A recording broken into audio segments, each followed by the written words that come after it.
নাম কি? তো এসআই কোম্পানি হাইব্রিড নাকি ফলন তো দেখলাম যে মাশাআল্লাহ অনেক ভালো। ভালোই রেট দিছি গাছে গ্রোথ দেখলাম অনেক বেশি।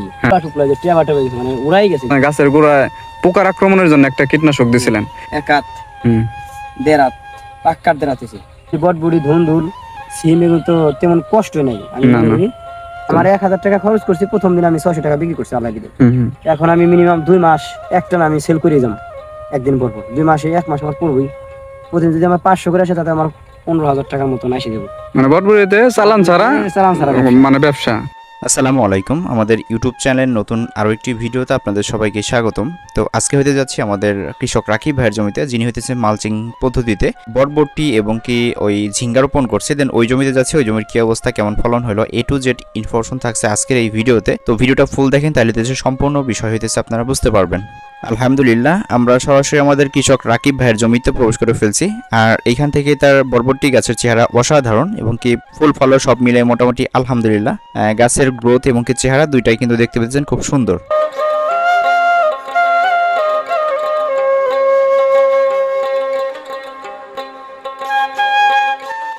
আর প্রত্যেকটা গাছে মোটামুটি খারাপ না, ভালো পরিমাণে ফুল আছে এখান থেকে যদি একটু লক্ষ্য করেন। আরেকটা বিষয় এখানে যদি দেখেন, প্রত্যেকটা নোটে নোটে কিন্তু বরবটি ঝুলতেছে। বাট এখানে একটা বিষয়, বরবটির আসলে খুব একটা মোটা হয় নাই, মানে বরবটি কিন্তু মোটামুটি মানে সাইজ কিন্তু মোটামুটি খারাপ হয় না, ভালোই হয়। বাট এখানে দেখেন প্রত্যেকটা বরবটির চেহারা একটু রোগা সিস্টেম আর কি। হ্যাঁ, তবে ফলন আলহামদুলিল্লাহ প্রত্যেকটা গাছে ভালো ফলন হয়েছে। আর এই পাশে হইতেছে উনি ঝিঙ্গা রোপণ করছে, যেগুলো একটু লক্ষ্য করেন এখানে মোটামুটি গাছগুলো খারাপ হয় নাই। বাট এখানে একটা সমস্যা হচ্ছে, প্রত্যেকটা গাছেই থোপড়া চলে আসছে। এখানে একটু লক্ষ্য করেন তাহলে বুঝতে পারবেন। দেন এখানে দেখেন এই গাছটা কিন্তু পুরোপুরি থোপড়া লাগছে, এবং কি আরেকটা গাছ এখানে যদি দেখেন এই গাছটা কিন্তু থোপড়া লেগে গেছে। মানে প্রত্যেকটা গাছে কিন্তু এখান থেকে থোপড়ার যে মানে বিষয়টা, এটা কিন্তু হয়েছে আর কি প্রত্যেকটা গাছেই, ঠিক আছে। আর এখানে হইতেছে আমাদের কৃষক রাকিব ভাই, উনি হইতেছে এই জমিতে কীটনাশক দিতেছে। আর এই পাশেও দিতেছে বরবটি হইতেছে, কিছু বরবটি হইতেছে পচন ধরতেছে আর কি, ঠিক আছে। গোড়া হইতেছে পচন ধরতেছে, যার কারণে পচনের এবং কি পোকামাকড় মরার জন্য যে বীজটা বা কীটনাশকটা সেটাই কিন্তু দিতেছে আর কি, ঠিক আছে। তো যাই হোক, আমরা হইতেছে A to Z ইনফরমেশন আমাদের কৃষক রাকিব ভাই আছে, ওনার কাছ থেকে শুনবো আসলে এই জমিতে কত টাকা খরচ হয়েছে, বা A to Z ইনফরমেশন যেগুলো আর কি শোনার, এগুলো শুনেন, তাহলে তো সম্পূর্ণ বিষয় বুঝতে পারবেন। আসসালামু আলাইকুম রাকিব ভাই। ভাই কেমন আছেন? ভালো। আর বটবুড়ির জমিতে আসলাম, তো গাছ তো দেখে অনেক বড় হয়ে গেছে।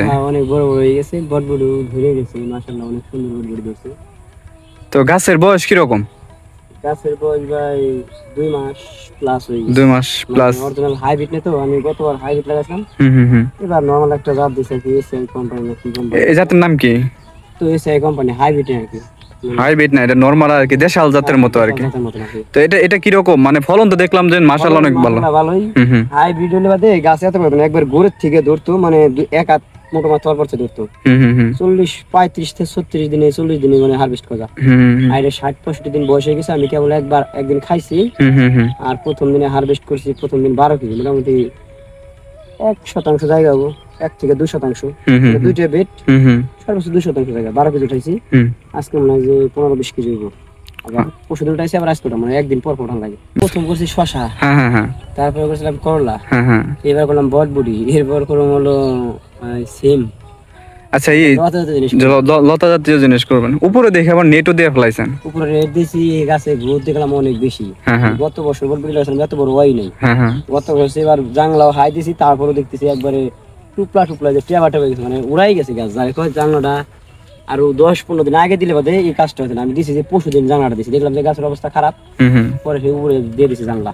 জমি তৈরির সময় আপনি কি কি সার ব্যবহার করছিলেন, মানে জমি প্রস্তুতের সময় আর কি? জমি প্রস্তুতের সময় আমি ওই যে শশার সময় যখন করছিলাম তাই। মানে কি কি সার দিছিলেন তখন? এমনি সবটা খেতে যেভাবে আমি দেই, রাসায়নিক সার, ডিআইবি, ইউরিয়া, পটাশ, এগুলা দেই, আর ওয়ান্ডারমা, বুঝতে পারছি, সবগুলো আর কি দিয়ে আমি বেড করছি ওই কার্তিক মাসে। এই বটবুটি গাছে আপনি কতবার স্প্রে করছেন? এবং আমি আপনার একটা কথা বলি, মানে আমি যখন আসছিলাম আর কি, গাছের বয়স যখন আসছিল 15-20 দিন এরকম ছিল, তো তখন দেখছি মানে গাছের গোড়ায় পোকার আক্রমণের জন্য একটা কীটনাশক দিছিলেন, এবং কতবার স্প্রে করছেন এখানে, তো একটু বলেন আমাদের। এই বটবুড়ি গাছে তেমন বটবুড়ি, সিম, এইসব জিনিসে ধুন্দুল, এইসব জিনিসে তেমন কীটনাশক লাগে না। ওই যখন দেখছি গাছে পোকা লেগে গেছে বেশি মাত্রায়, তখন লেদা পোকা আর ছটকা পোকা, মানে জাপ পোকার মতন, ওই পোকা আর একবার একটা বিষ দিছিলাম, একটা বিষ আর একটা পাতা, এটা দিয়ে দিছি, মরে গেছে। তারপরে আবার এই যে ওই একবার দিছি, আর এই যে আজকে দিলাম, দেখলাম যে বটবুড়ি জায়গা জায়গায় টেরা করছে, পোকা এই যে টেরা করছে, যে টেরার জন্য। আর দেখলাম একটু পছন্দ লাগতেছে, মানে কুয়াশা পড়তেছে আর বৃষ্টি নামছে, বৃষ্টি পরে ছত্রাক এটা করে মানে বটবুড়ি পচে, যে গুড়ার বোটার অংশ একটু পচে। আজকে যে সমস্ত কীটনাশক আপনি ইউজ করলেন, তো এই সমস্ত কীটনাশকের নাম বলতে পারবেন না? আজকে দিলাম হলো ইয়োকা, মানে যে সাদা মাছি, তারপরে ওই লেদা পোকা, থ্রিপস, জাপ, মানে ওই ইয়োকা তো অনেক ধরনের কাজ করে তার জন্য। আর হলো একটা ছত্রাক দিলাম, বৃষ্টির পর পর আবার কুয়াশা পড়তেছে, একটু পছন্দ লাগতেছে, একটা বটবুড়ি দেখলাম পচতেছে, ওই পছন্দ লেগে দিলাম লাফিক্স। বটবুড়ি গাছে এত পরিমাণ ফুল আইছে, মানে আপনার জাংলায় যদি সব বটবুড়ি ধরে আপনার জাংলায় টিকে থাকা কষ্ট হয়ে যাবে, জাংলা ভাঙে যাবে। হ্যাঁ এরকম লাগতেছে একবারে এই নেট বাঁকা হয়ে যাবে, মানে বটবুড়ি ওইটা ভালো, এক একটা বটবুড়ি 50 গ্রাম 60 গ্রাম 70 গ্রাম করে একটা বটবুড়ি। আচ্ছা, কিছু আপনার এই ফুলে দেখলাম হইতেছে হলো কি আপনার এই মানে একাই শুকায় মরে যাইতেছে, এটার কারণটা কি? এটার কারণ ভাই আমি মানে এই ক্ষেত্রে তো পরিচর্যা করি, মানে আসিনি, বটবুড়ি যে ধরছে লাগাইতে গেছি, তারপরে এই ভিডিও আসিনি, অন্য কাজ আছে, আর ভিডিও আমার তেমন একটা ভালো না, সবকিছু নাকি খালি এক বটবুড়ি লাগাইছিলাম। মানে এরপরে দেখি বটবুড়ি একদিন আইসি, একজন মেহমানটা দেখাবে, এই বটবুড়ি ধরছে, পরে প্রথম দিন নিয়ে খাইলাম, মানে এর ভিতরে পরিচর্যা করিনি, মানে সার দেওয়ার মানে ওই উস্তে লাগানোর পরে আর কিছু শাশুর কিছু ব্যবহার করিনি, অমায় লাগাইতেছি, মানে একটু গাছের ঘাটতি, খাদ্যের অভাব দেখা দিয়েছিল, ওই লেগে একটু দান কিছু মিস্টেক হয়েছে। তো এখন আপনি যে কীটনাশক নিতেছেন, পরশুদিনকে মনে হয় সার দিয়েছি কটা, ড্যাপ সার দিয়ে দিছি অল্প কটা, আমি ড্যাপ সার দিয়েছি 20% দিয়ে দিয়েছি, যে বৃষ্টি নামলো আজকে, আমি আশা করি ঠিক হয়ে যাবো। আপনি কি বীজ রোপণ করছিলেন না চারা? ডাইরেক্ট বীজ দিছি, সারা ডাইরেক্ট বীজ রোপণ করছিলেন, তো বীজকে আবার জার্মিনেশন রাখছিলেন নাকি? না, বটবুটি বীজ জার্মিনেশন করা এমনি হয়ে যায় না?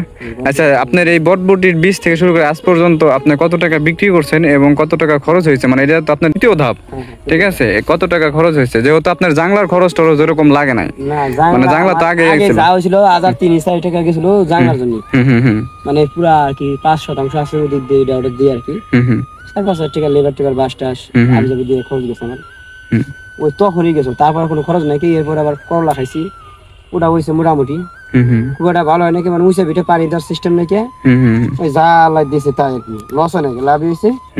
আবার এখন বটবুড়ি লাগাইছি, মানে 100 টাকার বীজ লাগাইছি, এই 100 টাকায় খরচ, আর ওই থেকে 100 টাকার বীজ দিচ্ছে, আজকে একটু বৃষ্টি একটু বেশি, মোটামুটি 250 টাকার বীজ দিলাম।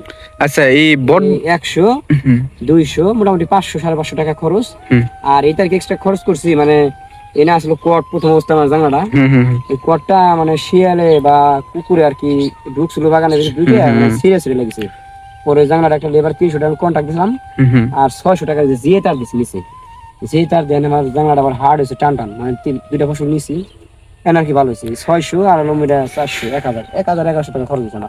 আচ্ছা, এই নতুন এখন কি বটবুটি নতুন করে কেউ রোপণ করতে পারবে? মানে অনেক উদ্যোক্তা আছে না, বটবুটি আবার অর্ডার করছি, বীজ পুরাই গেছে, অর্ডার করছি কাল পরশু বা 2-3 দিনের ভিতরে আবার লাগাবো, যদি ফাঁকা আছে জানলা। মানে এটা তাও হাইব্রিড না, দেশাল হাইব্রিড হলে গতবার আমার 1.5 হাত 2 হাত বটবুটি আছে, 1 হাত 1.5 হাত পাক্কার 1.5 হাত আছে, বুঝতে পারছি, 1.5 হাত 15 হাত পর্যন্ত বটবুটি, মানে ফলনটা আরো ভালো হয়, বেশি হয়। আচ্ছা, বটবুটি যারা নতুন লাগাইবে তারা তো কিছু জানে না, তাদের জন্য এমনি জমি যা যা লাগে সার এটাও তাই, ওটা সেম আর কিছু না, আর জাংলা দিতে হয়, আর আপনার মাঝে মধ্যে পোকা মোকা পাতা চেরা একটু বৃষ্টি দিলে মানে কীটনাশক দিতে হয়।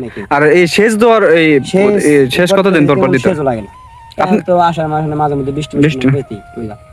আচ্ছা, আপনি কতদিন পর পর না বলে বটবুড়ি ধুন্দুল সিম এগুলো তো তেমন কষ্ট নাই, আমি বলি শুধু ওই সিরা একদিন পর পর সিরা মানে বিক্রি করা। আমার 1000 টাকা খরচ করছি, প্রথম দিন আমি 600 টাকা বিক্রি করছি আল্লাহ দিলে। এখন আমি মিনিমাম 2 মাস একটা আমি সেল করে যাম, একদিন পর পর 2 মাসে 1 মাস আমার পড়বই, প্রতিদিন যদি আমার 500 করে আসে তাতে আমার 15,000 টাকার মতন আসে যাবো। মানে বটবুটিতে চালান ছাড়া মানে ব্যবসা, বটবুটি ধুন্দুল এসব জিনিসে কখনো লস হয় না। তারপরে ঝিঙ্গে সিম এসব জিনিসে লাভ, মানে দেখা যায় কি ফালানো চলে এসব জিনিস এবার তেমন মানুষ আগ্রহী না, এটা মানে করে না, করে খালি দামি দামি ফসল। তারপরে বটবুটি দাম বলো 50 টাকা কেজি পাইকারি দিচ্ছে আমার বটবুটি, গত বছর আমি 70 টাকা 90 টাকা 120 টাকা কেজি বেচছি বটবুটি পাইকারি। তো আপনি এখানে কত শতাংশ লাগাইছেন? 1% নাকি? এখানে 2% 2%, দুইটা জাংলা, একটা।